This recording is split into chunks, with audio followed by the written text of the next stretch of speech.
So I would say that last week was uneventful, but there were some things that happened.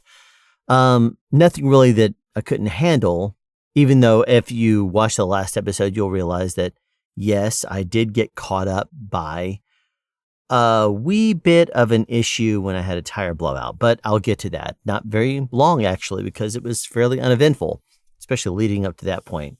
I guess I'll start by saying that in the last episode, I mentioned that you get certain amounts of bonus if you do additional loads. So if you do 8 loads in a week, you get a $50 bonus. You do 9 loads, you get a $100 bonus. You do 10 loads, you get a $200 bonus. And you do 11 or more, you get a $300 bonus. But when I looked at my pay stub, I only saw for those 11 jobs, I only saw a $200 bonus, not a $300. But I didn't contact them until I was done with my shift for the week. And the problem is with SlipSeed is that you don't have any assigned assets, like the truck that carries on after you turn in your truck on your Friday. So when I tried to send a message, it said, there is no truck assigned to you. Contact payroll again once you have a truck assigned. It's like, great. So I'm going to have to contact them next week.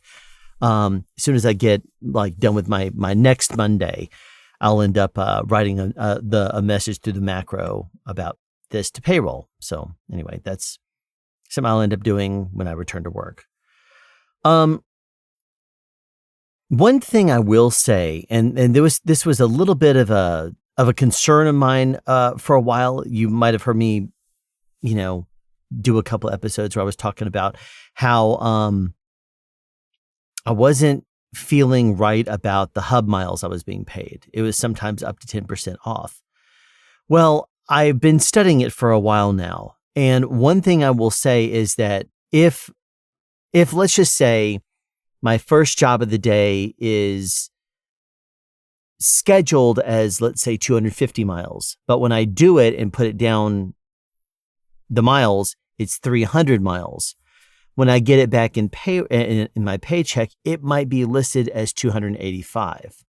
But then if I have a second, the next job, whatever that happens to be, it may say it is, let's say, 100 miles. And then I may end up actually putting in 85, but I'm paid for 95. So it's really weird because the two jobs back and forth, I can almost look at them alternating back and forth. And if one is a little bit off in one direction, then the next one will be off a little bit in the other direction.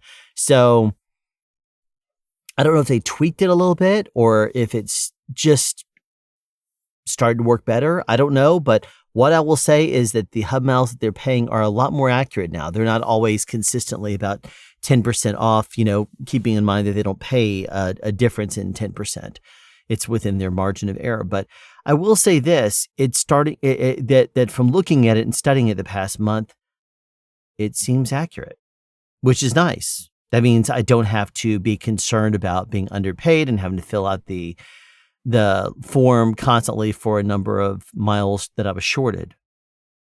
It's actually nice. I mean, it's kind of surprising because I brought up the logs and I looked at them and realized that there was pay shortfall. And then I looked at it closer and realized it was a little bit, if it was like 8% off in one job, it was like 8% off in the next two, but the other direction.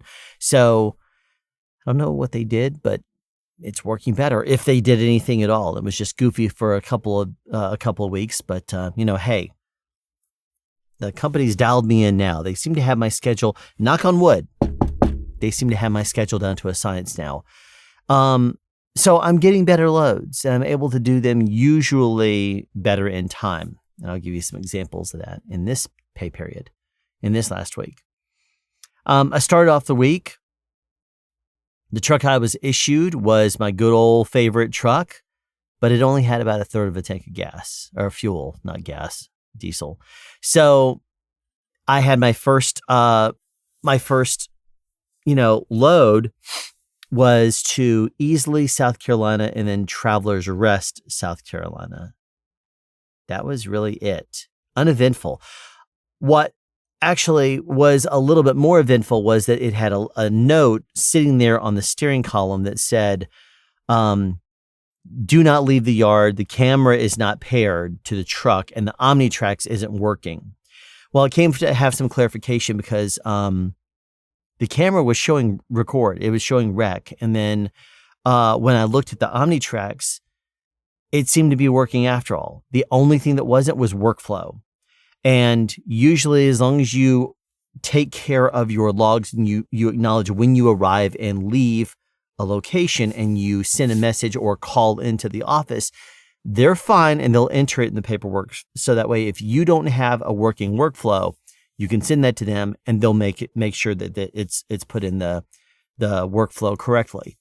Feel kind of bad about that, but at the same time, I will say this. When you don't have to worry about workflow, it's a lot faster and it's a lot better. It's like you don't have to pull up and you sit there waiting before you can finally, you put in something and you're sitting there waiting, you hit submit and then it's like, come on, go into this menu. Did you even submit before? So you hit submit again and then it's like a delay and then you wait and you press the next thing and it's pausing and then it's like, okay, finally it popped up and then Omnitrax is slow. But when you don't have to worry about your workflow, it's a lot faster. It's still slow when you try to go into your directions, when you pull up to a place and you are trying to log in for to on duty to unload. It's still slow. You go in there, you click the right buttons, and then if you click on navigation and try to bring that up, it's not always able to take you. It sometimes sits there thinking that you're still driving, so it will not let you access navigation. That's highly annoying, but hey, it is what it is. Neither of those stops were really, Easily or Travels Rest had any issues. So by the time I got back to the DC and I got my second load, I was heading out of there and I was headed to the Sam's Club in Macon. Now, as I was pulling out of there, there was a car that was pulled over by a police officer on the side. And as I was driving by him, I had to go into the left lane. When I did that, I guess I wasn't thinking, or I was thinking delayed, or I got thrown off because if you miss one turn, normally the turn off for US 11 is only like half. Usually it's always the same way, but you take the pull off for exit US 11, and then right after that is the pull off for exit 78. And when I got to the exit for 78, I, in my mind, was thinking that was 11 because 11 didn't exist because it was being blocked by the police officer. So as soon as I was passing the exit for 78, I said, that was the exit. I should have taken the exit there. So now I'm going to have to go down, take the next exit, go across, and go back. But then I realized that the next exit was, I did the pull off, but then I realized there was no real way to enter very well. So I made the left turn and then I was looking at a no truck. I was looking at a no truck sign on this road, but then I was like, oh, great. So how am I going to turn around? Cause the company doesn't want you making U-turns. It's against company policy. So I was like, this is going to be fun.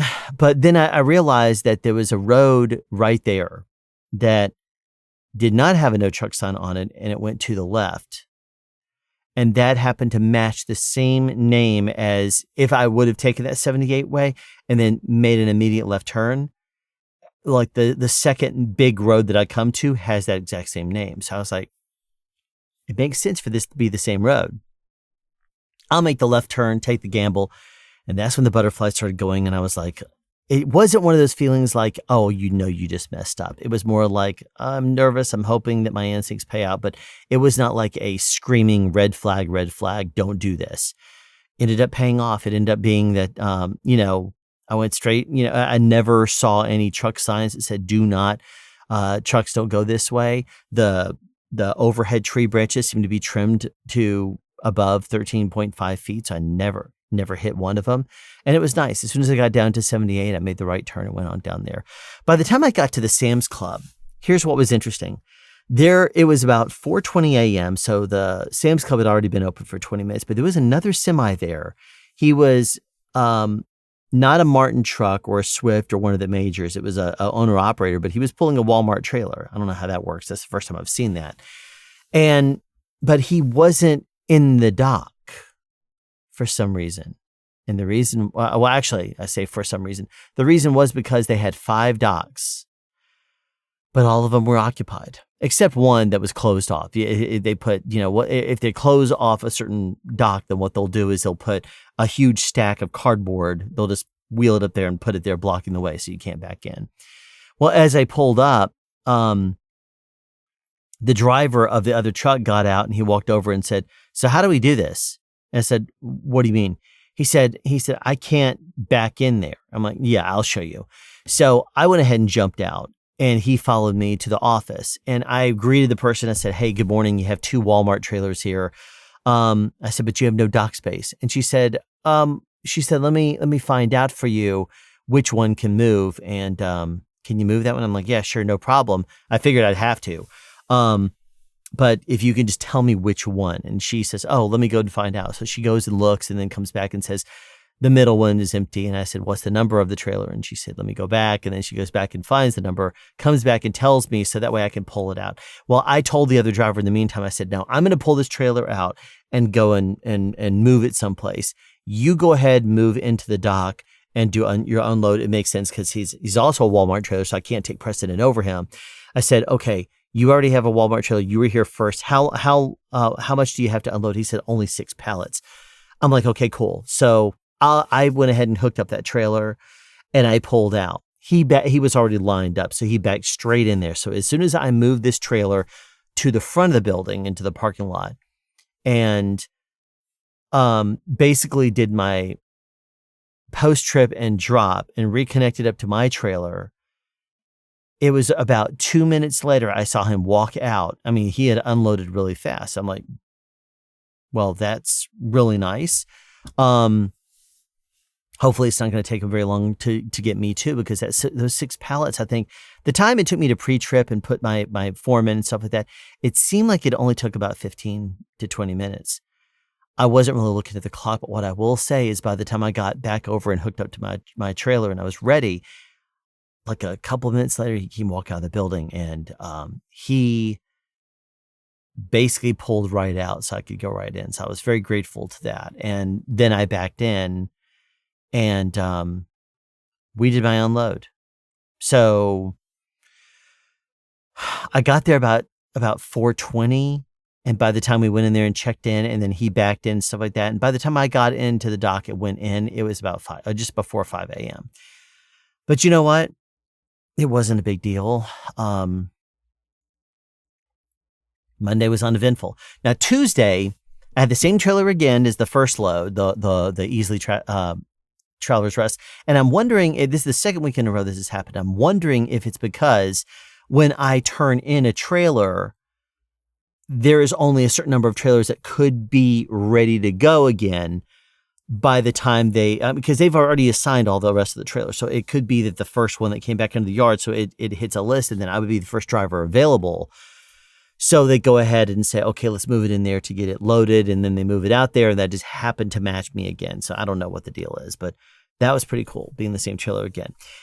And because I fuel up and don't just fuel up and then it stops and instantly take the fuel out in the reefer, when it stops, what I do is I turn on my overhead light, this doodad, which is always on my head. You've seen it in me like last week when I did the vlog with the hat on. You saw me use this light.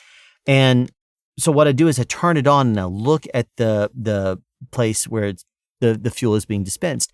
And what I will do is I will watch it and I will just easily start doing the more diesel. And I also, instead of putting the tube is here, instead of putting the fuel thing all the way deep, I'll pull it out to the point where it's just on the very, very edge. And I will just start putting in some fuel. So I can see it around the little the little pump, I can see the bubbles coming up. As soon as the bubbles hit the end of the pump, it'll stop. And then I'll give it a moment, let it settle down, and then I'll gently squeeze again, and eventually bubbles will hit the surface again, and it'll stop. And I don't really overflow it, so no real concern there. But I will basically make it to the point where, after only a few times doing this, the top of the thing is here, and the fuel level is visibly, a couple of inches below that. And this is nice because when I put the top on it, and by the time I go off and do my run, sometimes it's still metering as practically a full tank. Depends on how far away I'm going. But that means that when I come back in there, when I turn off the reefer, if it's not a whole lot of time, then I will probably still have a full tank, if not a majority full tank. So I know that I won't necessarily need to fuel up again before I drop the trailer, which you're supposed to fuel up before you leave and when you come back with it. But since I was the last person that drove it, it still had fuel in it. So I was like, cool. So when I headed out that day, I was like, well, I don't need to fuel up. I could just straight up head out, which you can do if it's above 3/4 of a tank. And most of the time, it's not above 3/4 of a tank. But I happen to be the last driver that took it out, even with it sitting there in the parking lot for a bit after it was loaded. It still was more than adequate on fuel. So I figured I'd fuel it up afterwards. So that was kind of cool. I didn't have to fuel up before. This same day was the first time I kind of came to the realization of something. You know how you have your 4 different lines, technically, is what they call them. You have your on duty, which is on duty, not driving. And then you have underneath that as a subcategory, on duty yard move. So if you're moving a trailer through the yard or something like that, you can go to yard move. The difference is on duty, it will turn into driving if you go above 5 miles an hour. 5 miles an hour above, and we'll go into that. If you're in yard move, it will be 20 miles an hour. Above 20 miles an hour will be when it jumps into drive. The difference is, though, if you turn off the ignition, yard move goes away and turns into on duty. So you have to go into remarks and put something in there. So if I am, normally what I'll do is I'll pre-trip for 15 minutes on duty. Then I'll turn it into yard move. I'll go and connect up. And one of the big frustrations I've had in the past, and I've talked about this, is that if I turn off the truck as soon as I get backed in and get ready, then the tanks, as soon as I turn back on, it will say tank air pressure low. You got to wait for it to build up, and it will take a couple minutes. I don't want to sit there and wait for that to happen. So I've started to leave the truck idling. So what I'll do is I will leave the truck idling. I'll get out. Once I back it up in there and hook the trailer, I raise up the landing gear. I'll connect up the air and the brakes, or the air on the main and then the emergency, and then I'll connect up the electric cable. And then after that, I'll go around and pre-trip. Now, it will cycle down after 5 minutes. So usually what will happen is after I connect the trailer and connect up the electric and the 2 air hoses, what I will do is I will jump in the truck to get my lock, and I will quickly pop the steering, the gear shift from neutral to drive back to neutral, and then I'll continue about what I was doing. And I do that so that it kind of resets the timer. Now, people may say, and like Martin may have a complaint about that, but the trucks don't hold air pressure very well. These Kenworths just I don't know why. And you start to back up, and then if you gently put on the brakes or something like that, it will take the air pressure down. So I would rather it rebuild up those, because there were so many times that I would sit there and just wait and you can't even rev the engine. So it's like, if you're going to make me wait while it has to refuel and I have no choice except to sit there in neutral and let the thing build up, I'm going to leave it in neutral and leave the ignition on. I'm sorry. I'm not there very long. So, we can deal with it. What was I going to say? Okay. So those are the difference between on duty and yard move. On duty, though, also there's there's three other statuses. So there's on duty, and that's for all the things that you are doing that are not involving driving. Then there's driving. As soon as you hit above 5 miles an hour above in on duty, or 20 miles an hour or above on yard move, you will hit drive if you go above those. The other two statuses is off duty and sleeper berth. I don't know why they're different, because they count the same for everything. I don't know why. I mean, even when you're doing a split or you're doing a 16-hour extension, something like that, it doesn't matter if you're on off duty or if you're in the sleeper. It's still combined time for those. So I don't even understand the purpose behind having both of them. But regardless, one of the things I started doing this week is when I first log into the truck, it will take a moment for it to come up. So I will do my pre-trip. And when I do my pre-trip, as the Omnitrax comes up and initializes itself, and then when it wants a status, I will put it straight into yard move with a remark of pre-trip. That way I have up to 20 miles an hour I can go through the yard, because it's about 0.3 to 0.4 of a mile to the other side, to the other side of the yard where you'll pick up your trailer. So since it all shows up as on duty anyway, it shouldn't be that big of a deal. And so I start my pre-trip technically, and I go ahead and log in. And so what I will do is, when I first pop the ignition and turn it into the on position, it will take the Omnitrax a couple of minutes to start up. So what I will do at that point is I'll jump out, quickly pop the hood, and I will take I will check my oil, and I'll glance at my fluid reservoirs. And then as soon as I check the oil, I will jump back in, and at that point I can log in. So I log in, and then as it's logging in, I will turn the ignition to basically as soon as the ignition comes up.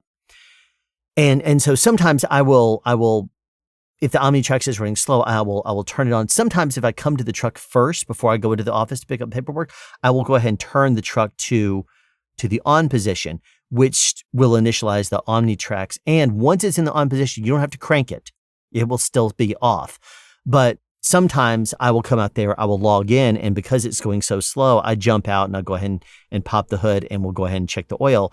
Regardless, the truck is in the on position, even though it's not cranked. And because it's in the on position but not cranked, I can turn it into yard move. You don't have to have the truck on and cranked and the engine idling in order to be in yard move. You just have to have it into the on position. So as soon as I log into the Omnitrax, I have the everything is set into on, so I can go into to yard move. It's only if I turn it completely off, where you can take out the key, will it jump out of yard move. So if you crank it at all and then you turn it back to that position, the engine will go out. I mean, I guess I could go in and into the menu and change the ignition time, and keep it idling for up to 30 minutes if I went in there and set the ignition timer. But I don't need to do that because I don't crank it up until after that. So, little word of the wise there. You can log in with the truck in the on position, which when I was driving the Schneider truck, the International LT, driving it through the north, it said to turn it to that on position because it would start to heat up the fuel. And if it was in the cold winter months, so it'd start to heat up the fuel and it would start to cycle the fuel that was in there. So it would add a little bit of heat to it and it would start to cycle. And that would help it to not gel, if you were in the cold temperatures and you didn't have an additive in your fuel, like you were using diesel 2 as opposed to diesel 1 being the one that has the additives in there. So, anyway, so I've started doing that.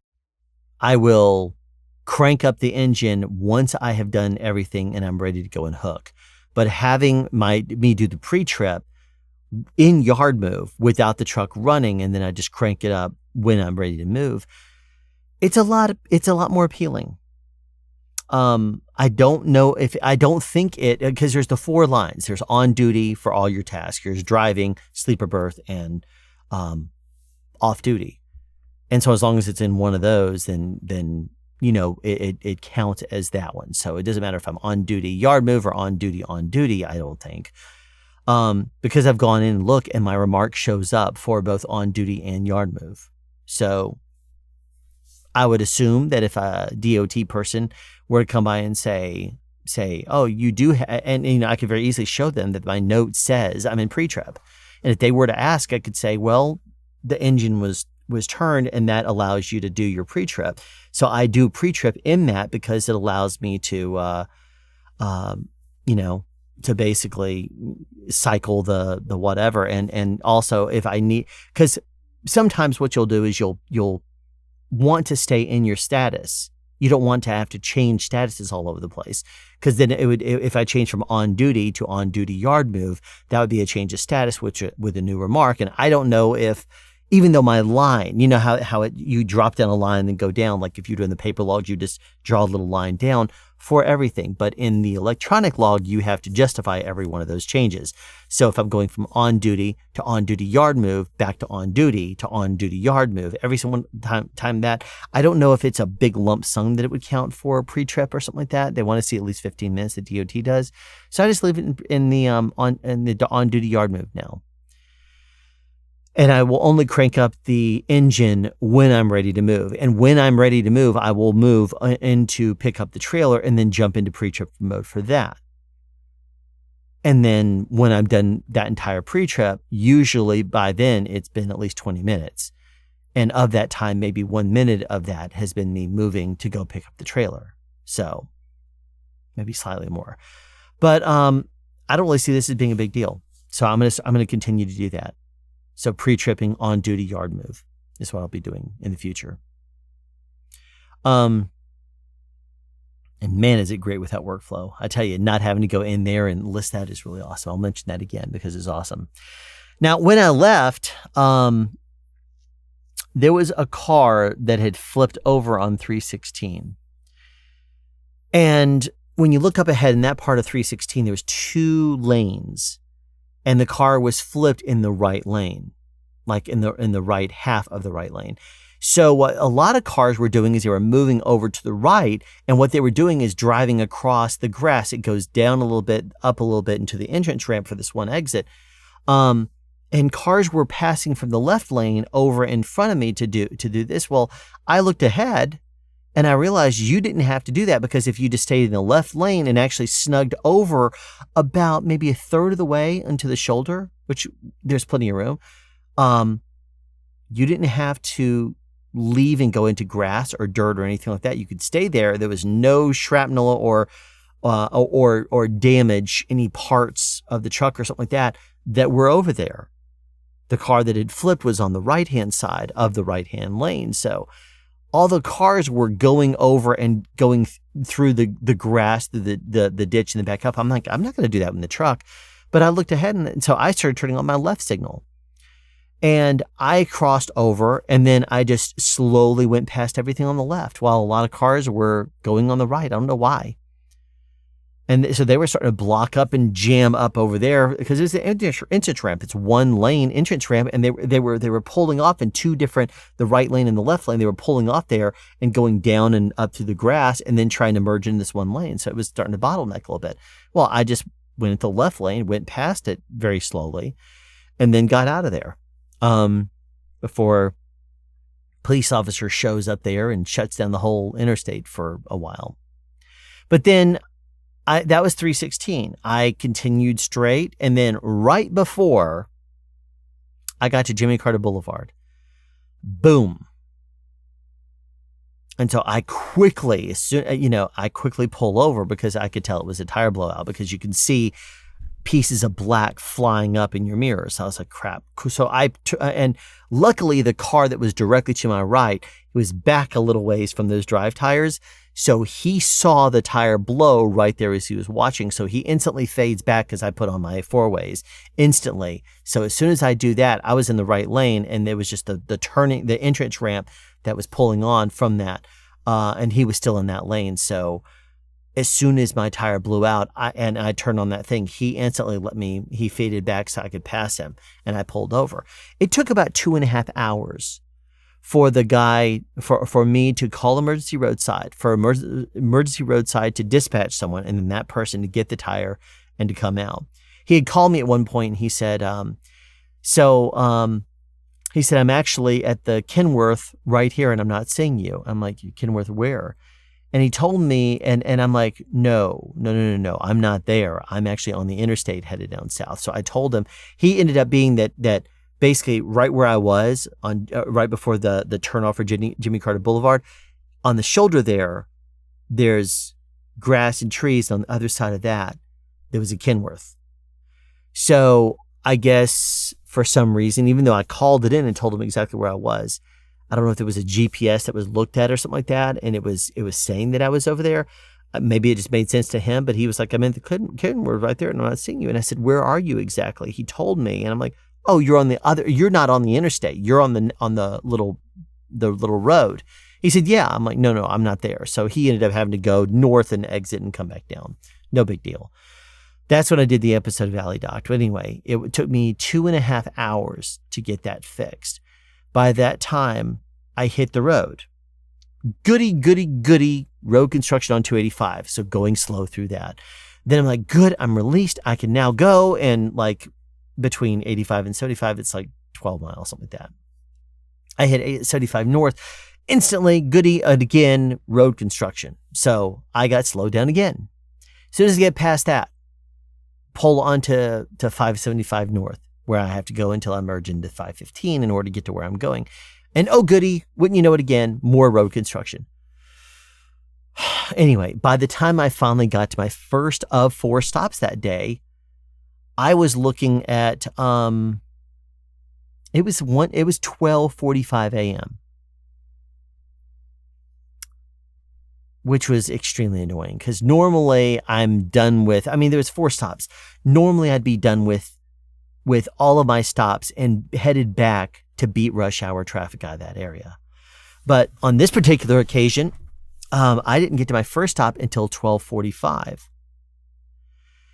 By the time I unloaded there was a bit of fun because sometimes what they'll do is they'll take partial, they won't just put a pallet down. Sometimes if they're partials, they'll stack another pallet on top and then like a thinner one on top. So there's 2 or 3 stacked. They didn't stack them correctly at the DC when they were loading this up. So normally what you would do, if you load the pallets on there, you load them all on there and then you stretch wrap all the way around everything. So that way the stretch wrap is holding the pallets in place, keeping them from shifting. And as long as you don't drive crazy or something like that, you're not going to shift it fast enough to make the pallet shift. Well, in this particular case, though, I wasn't going fast. I wasn't driving aggressive, but they did not stretch wrap the top pallets on there. So they had shifted. As a matter of fact, they shifted, and then one of them had collapsed and fallen over. So they ended up having to come in, throw a pallet down, and then pull off stuff. They had to pull off the boxes and restack them in order to pull it off. So that's annoying. Then as I pulled out of there, the dock leveler wouldn't go down. So, when you first pull up to the dock, you back all the way in. Your trailer backs all the way in, and your door is here. But what they will do is they lift up the dock leveler and it straightens up, and then it will go down once you open up your thing. So it will drop down to make the dock level to the back of the truck. And then when it's when you're heading back out, what it will do is it will start to go up again, and it will pull itself in. And then once it kind of clears the truck, you can let the button go and it will fall right back down there and thread through. So the fun part about that particular thing was that the dock leveler, it was going up like this and coming right back down, going up and not collapsing down. So it was only coming down the truck. So what I had to do is do all my paperwork, pull forward the truck about 2 or 3 feet. Then I had to go to the back, drop down the trailer, close it, put the seal on it, put the lock on it. Then I got out of there. Not a big deal. That was just an observation. Dock leveler wouldn't go down. My second stop was really fast. I got to Dalton for the third stop just after 3 a.m. So That was that. And then by the time I got out of there and I got to Tryon, it was 5 a.m. There was a small wait for a truck that was in front of me. I mean, I pulled up there. I started to get out of the truck, and then I was like, you know what? If I go in there, they're not going to be sped up. So whatever this truck is that's unloading, I could go in there. But if they're not unloading, or if they're actively unloading, they're not going to speed up because I go in there and say, hey, I got to load up. So I decided to give it a couple minutes. And then right about the time I was thinking about getting out, which is only like 3 minutes later, the guy ended up pulling straight out. I'm like, I did not see him go back to his truck, but apparently he was in his truck doing his paperwork. So I was like, oh, well, that's a surprise. He was in the truck the whole time because I was watching. I wasn't like looking at my phone or anything. I was just watching and waiting and contemplating if I wanted to go in. I'm like, you know what? I'm thinking I'm going to stay here for just a moment and see what happens. He pulled straight out. I'm like, oh, well, that was nice. So I went ahead and pulled in there. By the time we unloaded and I got to Tryon, which is like 50 some odd miles, but many of them involve themselves going up through the mountains of the Chattahoochee National Forest, which is the base of the Appalachian Mountains. So by the time I got to Tryon, it was about 5 a.m. There was another truck that was there, but he was pulling out. So I mean, by the time I got in the position, it was no big deal. I got unloaded, and then there was a slight construction delay coming back again, and then because it was a little bit of morning, cars being out there and stuff. By the time I finally got back to the DC, thanks to that 2.5 hour delay I had, I wasn't able to get another load. As a matter of fact, I wouldn't have been able to probably anyway because I would have been at less than 3 hours total. And I know this because by the time I got back to the DC and checked back in and everything, I watched my safety video after doing, my post trip. And then when I logged off, I had 5 minutes left on my 14-hour clock. So that was a long day. Anyway, so that was that day. Really nothing else to report there. Wednesday, though, I only had, my first job was Eatonton and then to 2 Greenwood locations, Greenwood, South Carolina.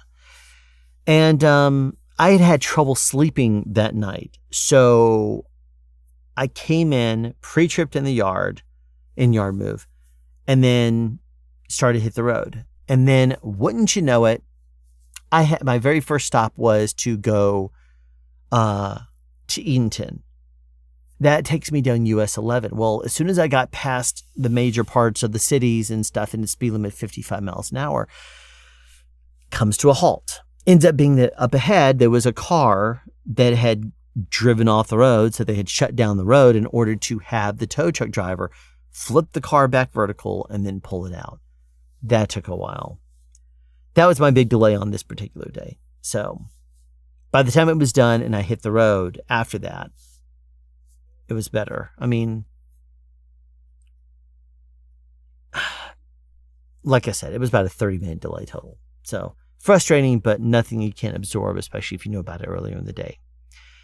And then, okay, so when I got back on there after that, it was a fast unload in Eatonton. It was a very fast load. But then I had to drive to Greenwood, South Carolina, and that's a slow drive. I mean, it's like 45 miles to 55 miles an hour. That was a slow drive. Not because of that, but because for about 45 minutes of that time, I was following a truck that drove 15 under the speed limit.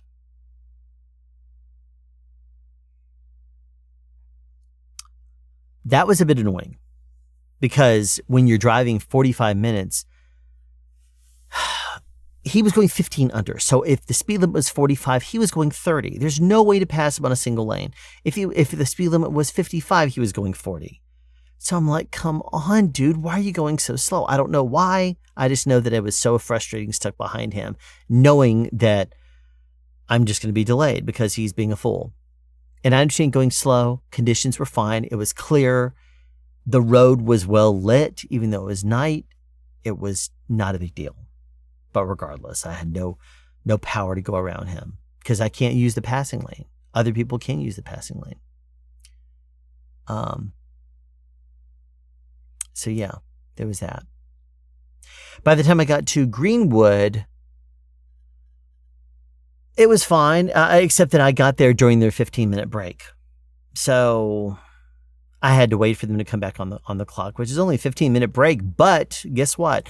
It took them, by the time they came back on duty, they had to go back to the back of the loading dock, and then they had to get things ready. So it was like 20 minutes before we even got going after I got there and backed in. So that was finally one of those things where I did it. I got myself situated in there and all was well. But that delay, I tell you. One thing that I'm seeing, though, that's kind of interesting, though, is the bulkheads that separate each section. You know, there's a 3-section trailer, temperature in 3 different zones. But there are these insulated bulkheads that are between. There's 2 different ones, one on the left side, one on the right side. And as long as they're in alignment, there's no problem. But as soon as one of them gets out of alignment, that allows the temperatures to move in and change. So if one zone is 30 and the other one is 40, you don't want to have the bulkheads be isolated like that, because if they're isolated, it's gonna, like, if it's supposed to be all down to 30 degrees, it's gonna have a reefer on the front that's putting out a warmer temperature, and it's gonna either make that reefer run colder longer on the inside, or it's gonna really throw out some disparaging. It's not gonna work, rather, when you try to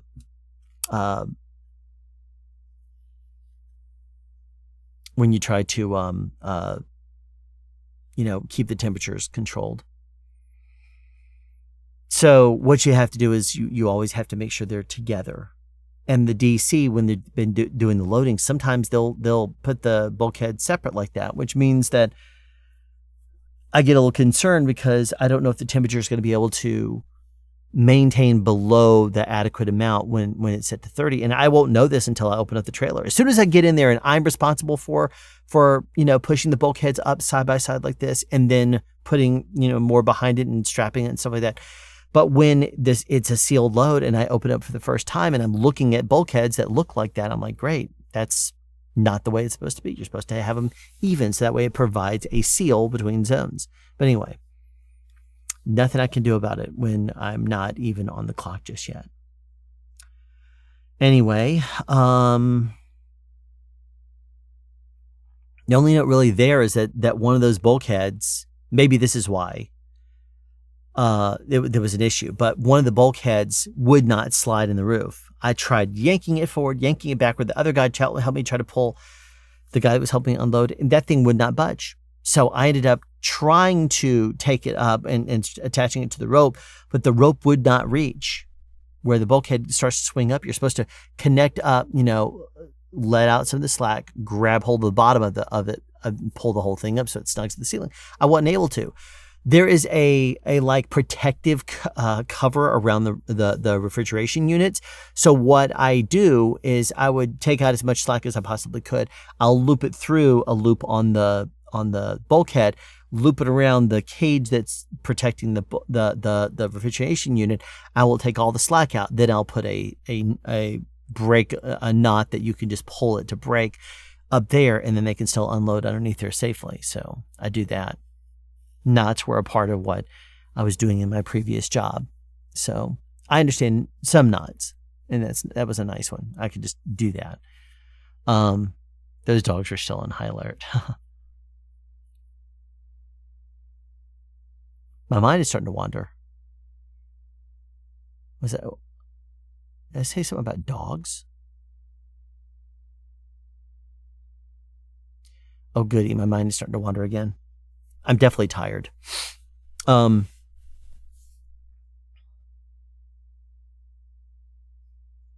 to be another one of those where my brain starts to go to sleep. That's great.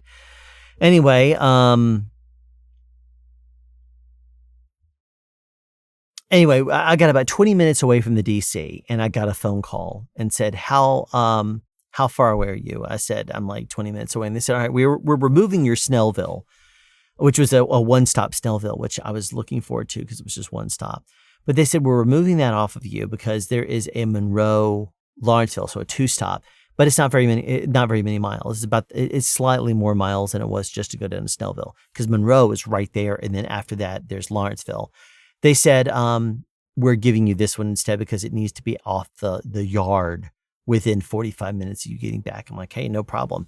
So I got back there, and by the time I got into the office, they're like, yeah, we gave that to someone else, and we gave them the paperwork 5 minutes ago. They got here before you. So they gave me an Oakwood Gainesville 2-stop. I'm like, great. I would have rather had that 1-stop, but anyway. I went out. Oakwood wasn't a big deal. It had a fleet trailer there that was hooking up a trailer, and he was cranking it up. And there was a water truck that was being unloaded. I got out and looked at him and said, how long have you been here? He said, about 35 minutes. I'm like, okay. He says, I should be done. So I went inside and checked in, and there was only 4 pallets left. So I'm like, I'll let him go ahead and finish his, whatever stuff. I'm not going to be dramatic or whatever. A lot of truckers seem to be dramatic about things. Anyway,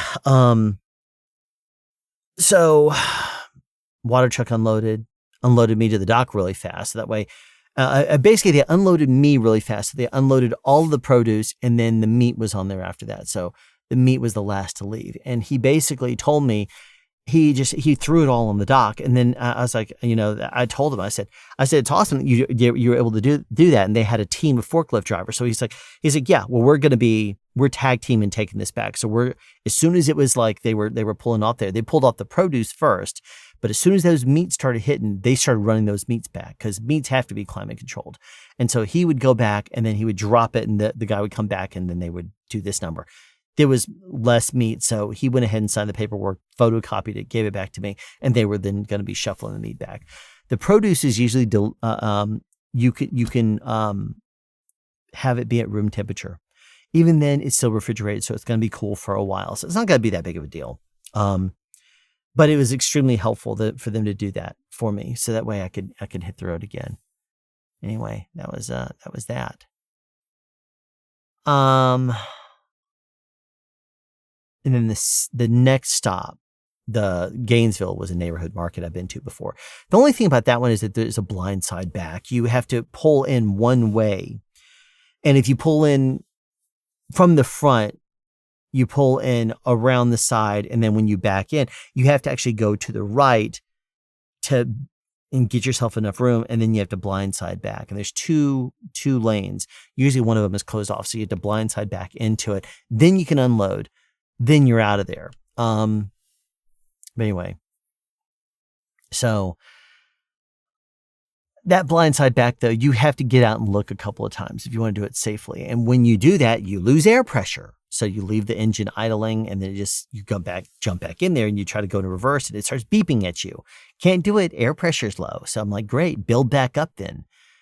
And then as soon as it will go into reverse and you release the parking brake, then the air pressure starts to go back down again. So if you end up starting to back up and then you take it into neutral for any amount of time, or you go forward to pull forward and then backwards again, it's like, no, I'm sorry, your air pressure is too low. And you have to crank back to neutral, pull your brakes, and then sit there and wait. So annoying. I hate these air tanks.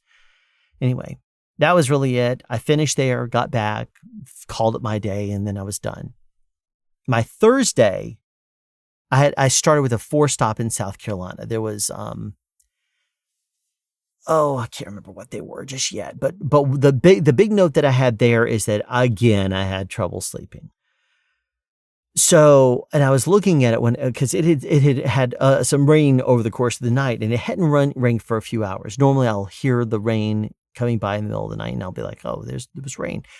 And I wake up and find it. But I looked at my weather report when I got up, and it said that there was going to be a torrential downpour coming in. And then because it was moving up from the kind of west-southwest toward the DC, I knew that it was going to be going right from where I live straight that direction. So if I left at my normal time, I would be traveling to the DC in a torrential downpour. I would then have to couple and do pre-trip and everything in the truck during a torrential downpour. Then I could leave and then continue out the same direction, northwest or northwest. And once I got there, we could do it again. So,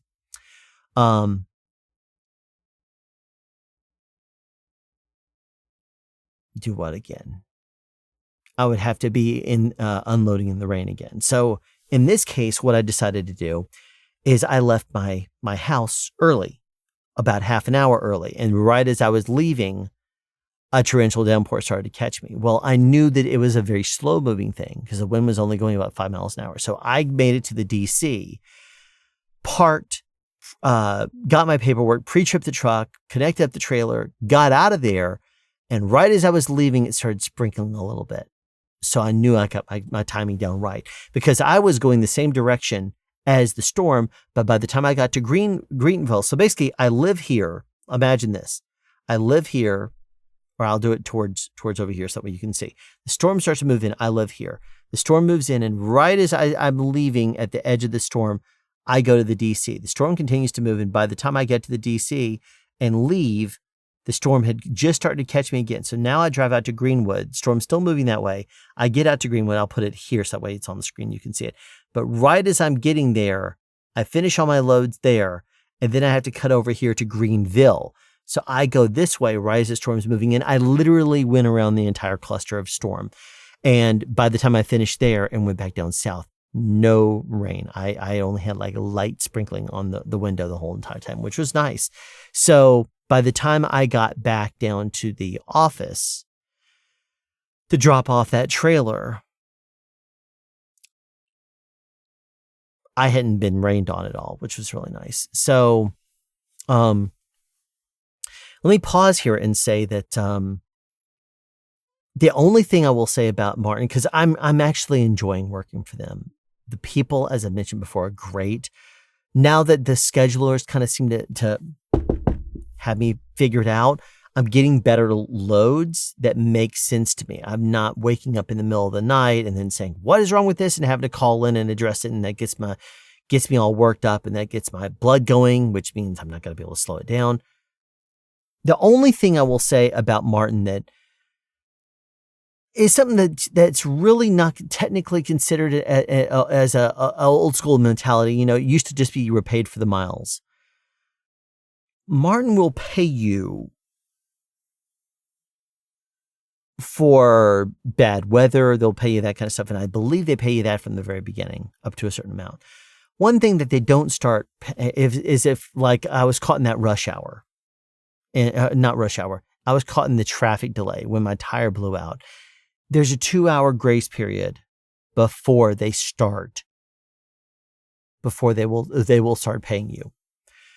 And that can be a bit annoying because that 2 hours is still a long time and you'll end up wasting a whole bunch of time.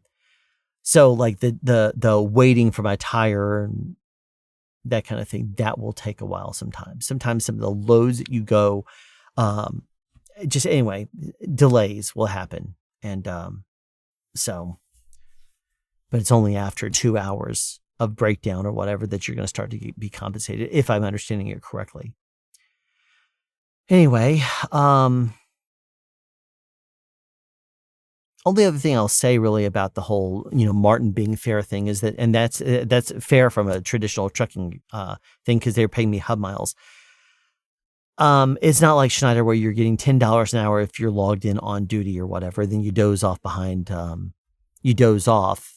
take a nap, you wake up and you find out that you're still on the clock and because you forgot to go off the clock. So you just charge the company like $75 or $1.75 or something like that.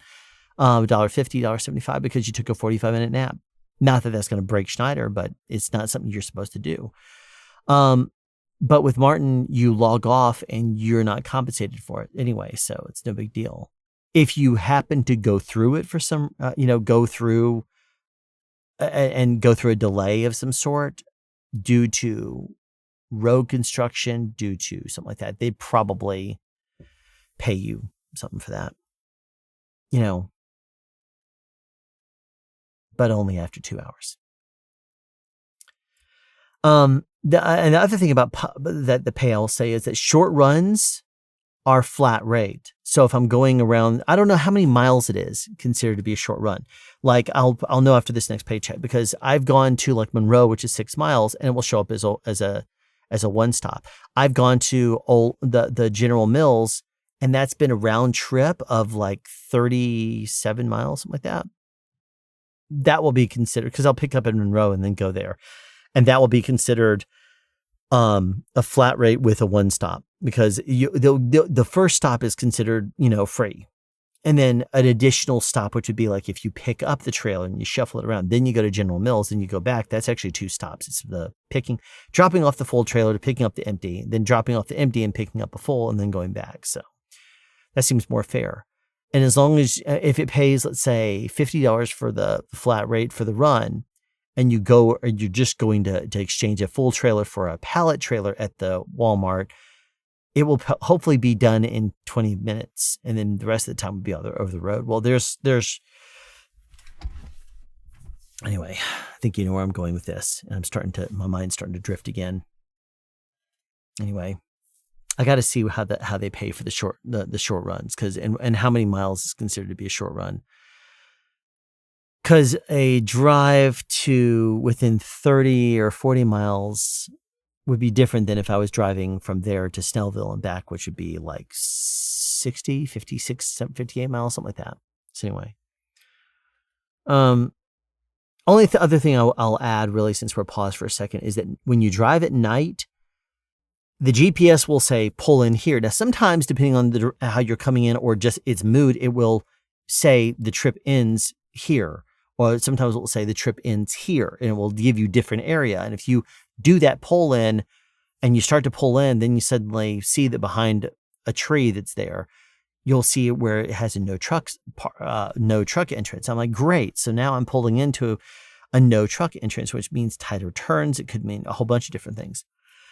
The one thing I will say about driving at night, though, is if you happen to pull into one of those, you usually have enough room that you can drive over parking spaces to turn around and go back out and then do the right turns.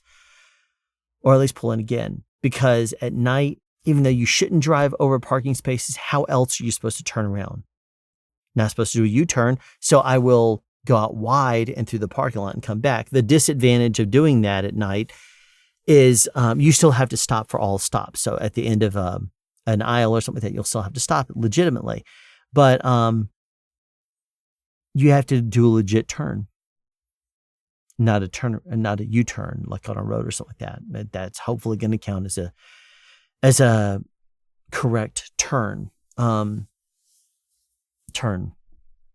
then you get back out there and go down, and then you enter the truck route and whatever. It's fine. But it's about time. My mind was starting to wander again. Oh, I need to finish this.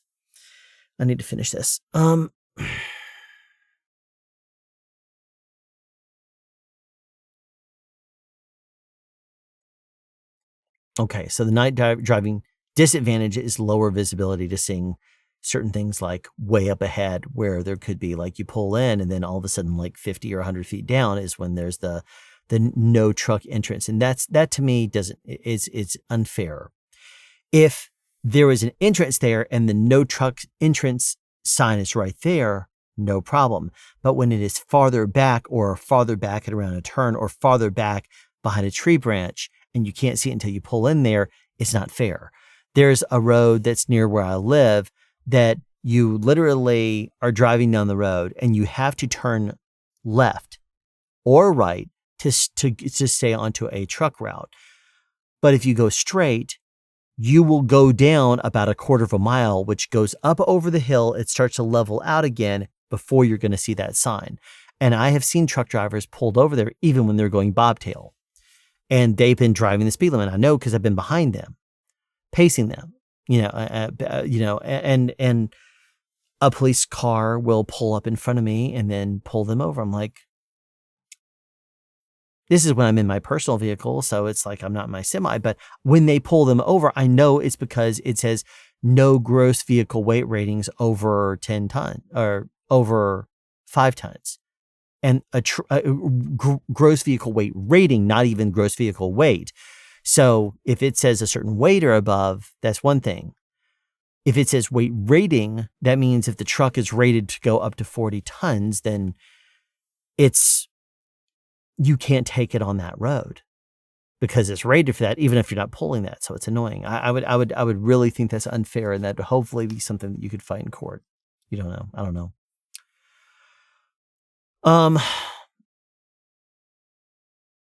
I talked about the isolated bulkheads, and when they stagger them, it kind of defeats the purpose. Why even have the bulkheads at that point, except for stability? They have some new stickers that they're using, and they have barcodes on them. Well, if the Walmarts actually were able to scan them, Sam Club scans the stickers. The Walmarts can't do it yet. So those stickers pulling it off and putting those stickers on the form, that takes additional space because it's a barcode that's on top of the number. It's not the same format. So when you give them the stickers for that, they're like, what are you giving me here? And I'm like, well, those are the stickers. And they're like, the stickers don't look like that, but it's a combination of the two, the thinner ones and then the fatter ones that have the barcode next to it that they can't scan. So you also have to kind of tear it because the perforation lines aren't where they should be. Anyway. We started a new month also, and Pilot is doing, for this particular month, is doing another one of those where the push for points goes up to 5 points per fill up to, and it starts you at 1 again. Then normally what will happen is you'll do a fuel stop of at least 50 gallons, and then it will say, okay, you're at now 1.5. Then you fill up again at 1.5 point bonus. Then it will refill up, and you make sure that, and the next time you go back there. And so that way it goes up in half point increments. So we'll go from 1 to 1.5 to 2, 2.53, 3.54, 4.55. This month though, they're going, after 4 fill-ups, you can go from 1 to 4. So it's going up from 1 to 2 to 3 to 4 to 5 with every 50 gallon fill-up. So my second fuel up of the week, though, was a 2nd gallon fill up. And unfortunately, doing that, it did not give me credit for my points. So I had to call up Pilot and say I was given my points, but I wasn't given the push for points up a number. So by the time I was done with my 5 days, I had actually had to push for points in a new month where by like the 3rd day of the month, I was already at 5x. So anytime I fuel up from now until the end of this month, I'm going to be getting 5 points per mile, which is really nice. Thank you, Pilot Flying J, for doing that. That's a great promotion. Anyway, so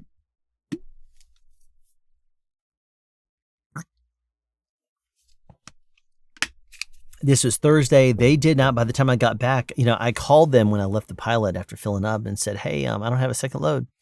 And I had the time. And like, we'll see if we can find you something. By the time I got back to the DC, they're like, yeah, we don't have you a second load. I'm like, you mean to tell me I got to go home? I got to go home early? Fine. Be that way. And I headed home, and it was very nice. Oh, and another fun thing is the second I left the DC, after I did my post trip, I did my disconnection, post trip the trailer, drove over, parked, post trip the truck. And then I went and turned in my paperwork and stuff. Got back in my car, and as I was going to the security gate, torrential downpour. So it's kind of a fun bookend. I started the day, where the torrential downpour was coming towards me, and I avoided it a couple of places. At the end of the day, the torrential downpour caught me right after I left. So I avoided being rain on the whole entire day, which was awesome. And then, Friday, it was pretty smooth sailing too. No real drama. Went to Greenville, South Carolina 2 times, 2 different shops, and then went to Evans. And it was all smooth sailing, no road drama or delays or anything like that. Fueled up, and I was back from the DC, back to the DC rather, and stopped by about 2:15. And I did have a second run to Sam's Club. This is the Sam's Club in Snellville. Now, by the time I post-tripped, ran in, grabbed my paperwork there fast, and they gave me the paperwork real fast, and I jumped in the truck, went and coupled the trailer, and looked at the fuel on there, and got out of there. I realized that I could probably get to the Snellville DC, which was only like 20 miles down the road. I could hopefully get there and be the first truck in line. I got to the Sam's Club. There was another truck in the parking lot that was asleep. There's parking spaces right across from the dock. There was another truck that was backed in there. His lights were on, but his curtains were drawn. So I went ahead and pulled straight up into the dock, expecting him to come over and bang on the door or something like that. He never did. So once 4 o'clock was rolling around, I had seen that guy was starting to kind of move around inside the truck. I could see the light was on. And then another truck had pulled up, and then another truck pulled up. This is all before 4 a.m. So by the time I get pulled out there's going to be 2 other trucks. So if I arrived there later, I would have had to either fight to get in front of them and argue with them over this if they wanted to debate, or I would have, had to wait, which I shouldn't have to technically with a Walmart trailer, but some of these stops. I mean, what would happen if I pull up there and I say, I need your dock space? He's going to say, no, I got to unload here. As long as the location allows him to unload, he can unload there. If I call up my DC, they call up their DC and complain about the truck driver. What they're going to probably do is say, hey, we're told that you were supposed to let the Walmart trailers unload first. Shame on you. I mean, it's going to be a slap on the wrist, because they're still working and they're using their time effectively. Anyway, so I get to the Sam's Club. It took them about 15 minutes or so to get going. So after 4 o'clock, they let me in, and he let me all the way into the gate and stuff. I'm like, all right, he's going to get me unloaded here real quick. Didn't. It was like 15 minutes. And then finally he starts moseying himself over there. I'm like, man, this guy's going to be so slow. Ended up being, he was anything but. I got there. As soon as he started pulling things off, he literally pulled off the produce and ran over to the side, dropped it, ran back in, grabbed the next produce. With the meat, same thing, and they were going to be running that first. But he had me unloaded so fast. It was probably not even 30 minutes. Obviously, if you count the 15 minutes I was waiting, the whole thing was a total of maybe 40 minutes, maybe 35 even. So I got out of there and I got back up, and this was on a weekday. So I got back to the DC, did my post-trip, uncoupled, post-trip on the truck. And then it was awesome as far as I'm concerned. I got back and it was still early. Well, still before traffic. So the only frustration I had is at the very, very end of the day, the OmniTrack system is so slow. It has to do a log update before it will let you do some things, like certify your hours. So I turned in all my paperwork. I did everything. I'm sitting there watching this thing, waiting for it to finish updating so that way I could certify my log and leave. After waiting for over half an hour, I finally sent a message to the office and I said, hey, this thing is still updating. I don't want to sit here off the clock forever. I'm going to go ahead and jump off the clock and I'll just certify later. And then I start receiving messages and I'll bet, according to FMCSA rule, this, you were supposed to certify your logs every single day. I'm like, yes, well, you got to give me a way to do it. I tried calling up the office and saying, I didn't certify. Can someone log in as me and then do it? And they're like, we can't do that, but there's supposed to be a way that you can do that from the app. I couldn't figure it out. So I got the number to a mentor because my mentor was actually terminated for going through a traffic light, not coming to a stop, going through a red light. And I called him and he said, and this one mentor, and he's like, no, there's no way to do it. So, alrighty.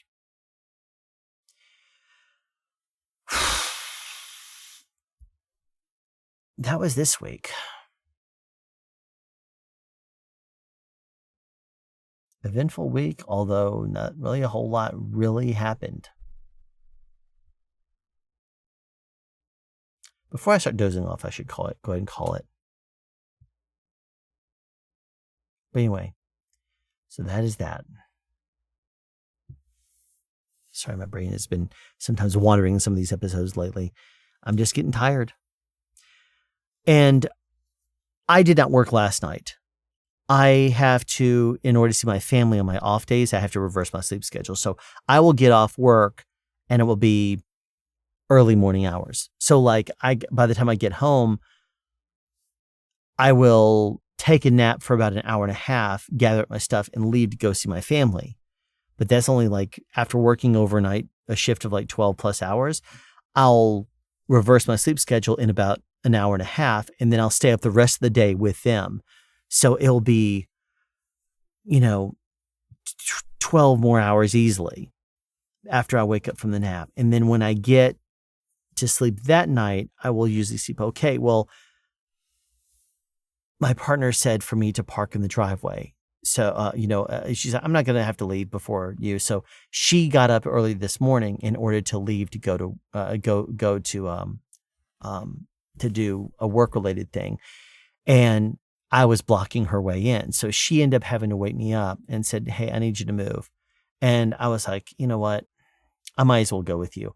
If I'm awake, I'm awake. I'm not going to be able to get back to sleep, even though I had slept a good 7.5 hours or whatever. It's still, you start to run a deficit. So I went ahead and threw clothes on, went to the restroom, and I was out the door, and I went with her to work.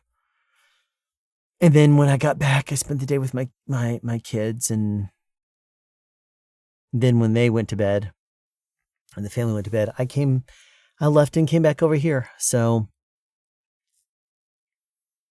that house is about an hour away from the DC. This house is about 25 minutes away from the DC. So it makes more sense for me to stay here, especially during the week. And then I go over there to see my family. Man.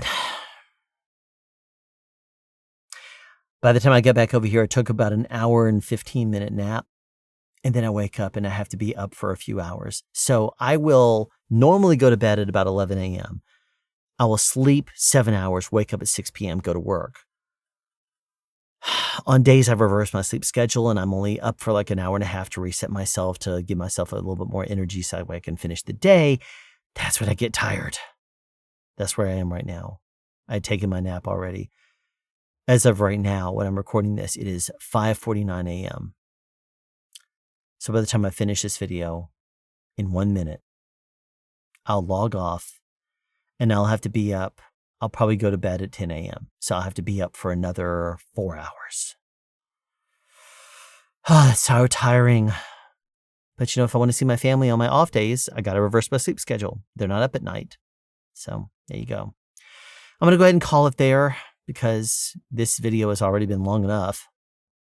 Hour and 10 minutes. Geez. Sorry. If my brain wandered a little bit, I'm sorry also.